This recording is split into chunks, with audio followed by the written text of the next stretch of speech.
Why you need to activate nuts and seeds and how to do it. Before you view our video, please take a moment to subscribe to our YouTube channel by clicking the subscribe button, then tapping the bell icon so that you will be the first to know when we post new videos. We often forget how delicious seeds and nuts are, and they provide a wealth of nourishment as well. They contain an abundant supply of essential proteins, nutrients, healthy fats and fiber. Seeds and nuts are storehouses of phytic acid, and regular consumption can prevent osteoporosis. However, our digestive system is unable to break this acid down, especially if we consume large amounts of the snacks.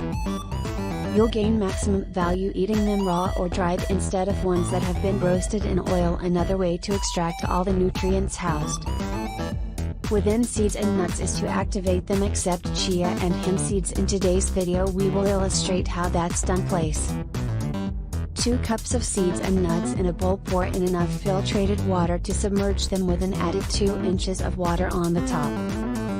You're in 2 teaspoons of sea salt. Allow to sit for 3 to 14 hours. Cashews should soak for 3 to 5 hours. Almonds need 12 to 14 hours.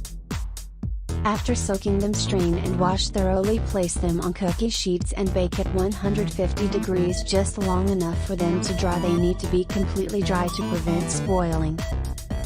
Once dry, place them in an airtight container and store in the refrigerator.